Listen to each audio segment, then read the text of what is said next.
So Shaq-Fu is a game that exists, and it absolutely baffles me that this game was ever made.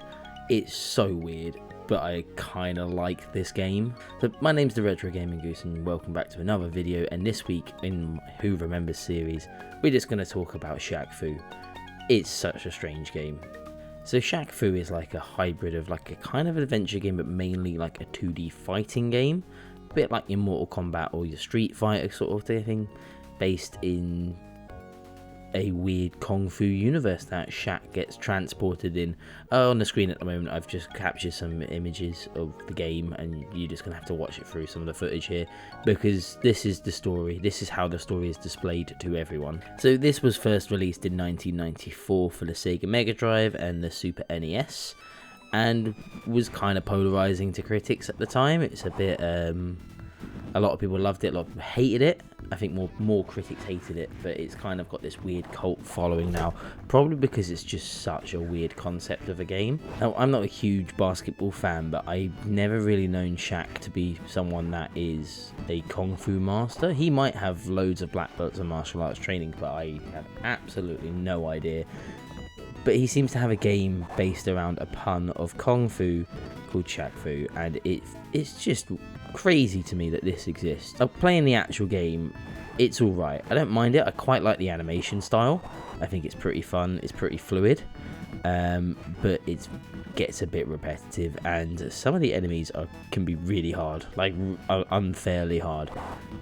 And yeah, overall, it's a weird game. It's just a strange little fighting game that I don't really know what else to add to it. It just fascinates me that this game exists. And just to like sort of, so everyone understands what the actual story of this is, I'm just going to read out a synopsis of this for everyone. So Shaquille O'Neal walks into a dojo while heading to a charity basketball game in Tokyo.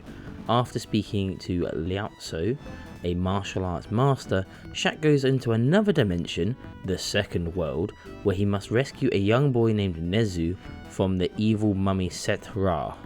Like, what possesses a writer to make this? Like, is this a game that was originally something else, and then they just were like, well, we need to have some sort of marketing ploy to sort of boost the sales of this game, so maybe we'll just put Shaq on the front of it.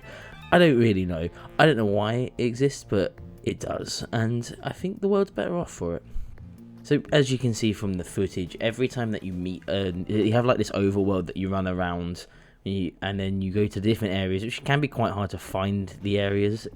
And then once you get to the different area, you end up getting into a fight with the local boss. I don't know. It doesn't really explain who these people are. They're just other fighters for you to fight, and some of them are ridiculously hard. Some of them are really, really easy. Yeah, and that's pretty much it. It doesn't really explain to you why you're doing it. Also, this character that I'm fighting at the moment on the screen is so cheap that she has like a voodoo doll, that one, that just kills you. Like, you cannot block it. It's ridiculous. She has a voodoo doll of Shaq that she just stabs, and it just like takes away your life. There's no way that I could figure out how to block it. Also, the controls are a bit just a bit wonky in this game, but it's got such charm to it. You just don't get games like this anymore. They don't make these sort of things. There we go, there's that voodoo thing again. But they just don't make these sort of weird, out there, almost like a B-movie game, like a B-movie games. Like, it's just like, it's so strange. You would never get this in the modern gaming era, mainly because you can't monetize it that well. But it's just, I really recommend this game. It's such an experience, and I think it sums up the 90s quite well. So I never owned a copy of this game when I was younger, but my friend did, so I used to play it around my friends quite a bit. And I actually thought like this was some sort of fever dream, that I'd made this game up, until I just randomly decided to Google if it actually exists or if I made it up, and it does exist. So I was like, hey, I'm going to get a copy of this, and I managed to get a copy off eBay, a fully boxed copy, because that's how I like to collect my Mega Drive games. I like the box and the manual and everything, and it wasn't too bad. It wasn't too expensive at the time. But I can't believe more people don't actually talk about this game that much. Like, I feel like they've tried to, because when it came out, like I said previously, it was a bit polarizing. Some critics hated it, some critics loved it. I feel like they've tried to sort of wipe this game from existence, and people don't want to talk about this game anymore. And it's such a shame because it's such a weird little gem.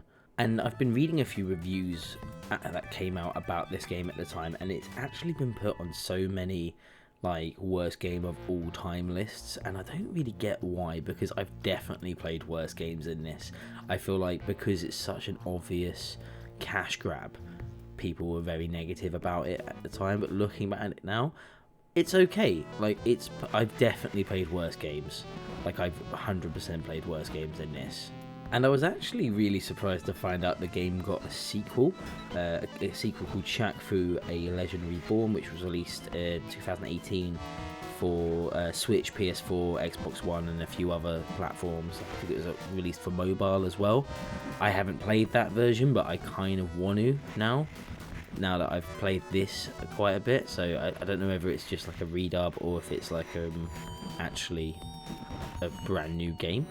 But I'll definitely check it out, because I had quite a lot of fun recording the images for this, even though the fighting mechanics are cheap and like dirty as well. Like I feel like they cheat a lot, like just to win. Like the computer has no mercy, and I love fighting games, and it is just brutal. Like, this guy has swords, and he does so much damage, like a ridiculous amount of damage. There's not like a move list. I tried looking through the manual, and there wasn't really anything that helped me. So I don't know where the moves were for Shaq.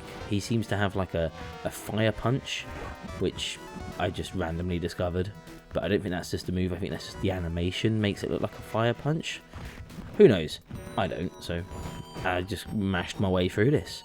But what I would genuinely like to know, if there's anyone that had this game when they were younger, back in the 90s when it came out, did you love this game or did you hate this game? Because I've spoken to a few people on my Instagram said that they were absolutely disappointed by this game, they hated this game, and then I had a few other people saying that they absolutely loved this game. So I'm genuinely curious, if you remember this game and you played it as a kid, comment down below.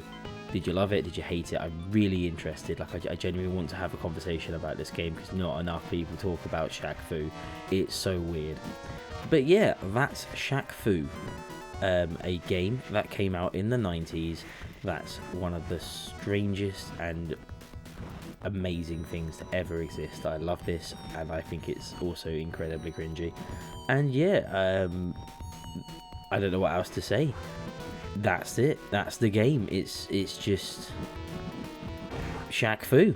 But I've said Shaq-Fu way too many times in this video now, and it's actually driving me a little bit crazy. But thank you so much for watching, guys, and don't forget to like and subscribe to the channel. I'm going to try and be posting as much content as possible soon, and very, very soon we'll be having some more live streams, which will be really good. And yeah, I'll see you soon, guys. Thank you so much for watching.